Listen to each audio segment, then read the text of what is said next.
एक महिला को अचानक पता चलता है कि प्लास्टिक का एक बड़ा ड्रम पानी पर तैर सकता है। ये देखते ही उसके दिमाग में बच निकलने की एक तरकीब आ जाती है। उसे लगता है कि अगर ऐसे ड्रम इकट्ठा कर लिए जाएं, तो गहरे गड्ढे में फंसे लोग उनसे एक अस्थायी नाव बना सकते हैं। इसके बाद सभी लोग प्लास्टिक के ड्रम ढूंढने में जुट जाते हैं। तभी रोवन की नजर एक ऐसी चीज पर पड़ती है जिसे देखकर वह हैरान रह जाता है। उसे एक विशाल प्लास्टिक का ड्रम उनकी तरफ तैरता हुआ दिखाई देता है। यह नजारा देखते ही सभी के अंदर जीने की उम्मीद फिर से जाग उठती है। वे बिना समय गंवाए महिलाओं और बच्चों को सबसे पहले ड्रम के अंदर बैठा देते हैं। फिर एरिक की बारी आती है, लेकिन वह अपनी जगह अपने बेटे और बाकी लोगों को दे देता है। इसके बाद वह बिना किसी झिझक के ड्रम का ढक्कन कसकर बंद कर देता है। अंदर बैठे लोग चाहे जितना चिल्लाते रहें, वह ढक्कन खोलने से साफ मना कर देता है। उसी समय हालात और भी खतरनाक हो जाते हैं। अचानक नीचे की एक पाइपलाइन फट जाती है और तेज रफ्तार से पानी गड्ढे के अंदर भरने लगता है। कुछ ही देर में एरिक के लिए खुद को संभालना मुश्किल हो जाता है और वह धीरे धीरे पानी के नीचे डूबने लगता है। दूसरी तरफ ड्रम के अंदर मौजूद लोग पानी के बढ़ते स्तर के साथ सुरक्षित ऊपर उठते जा रहे थे, लेकिन तभी ऊपर मौजूद एक भारी ढांचा टूटकर नीचे आ गिरता है। उसका असर इतना जोरदार था कि ड्रम तुरंत पानी के नीचे दब जाता है। हालांकि जैसे जैसे दबाव बढ़ता है,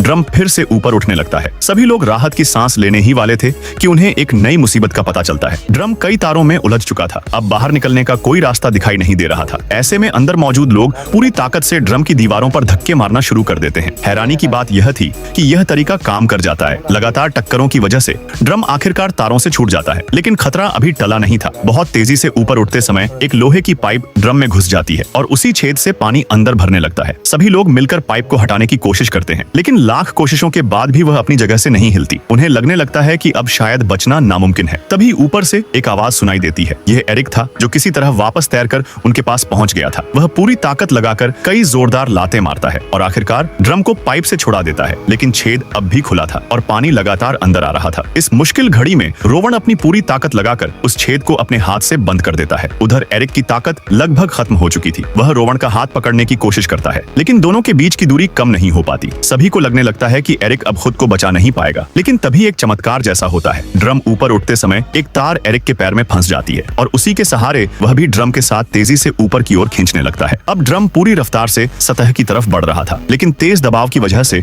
उसमें दरारें पड़ने लगती हैं। पानी तेजी से अंदर घुस रहा था। हालात इतने खराब हो जाते हैं कि एक आदमी अपने बेटे को सिर के ऊपर उठा लेता है और चुपचाप जो होने वाला है उसका इंतजार करने लगता है। तभी अचानक ड्रम के ढक्कन खुल जाते हैं और सभी हैरान रह जाते हैं, क्योंकि एरिक एक बार फिर किसी चमत्कार की तरह उनके सामने वापस आ चुका था। जब वे गड्ढे के मुहाने से सिर्फ कुछ दर्जन मीटर दूर थे, तभी ऊपर मौजूद बचाव दल की नजर उन पर पड़ जाती है। इसके बाद तुरंत एक क्रेन नीचे भेजी जाती है और आखिरकार सभी लोगों को सुरक्षित बाहर निकाल लिया जाता है।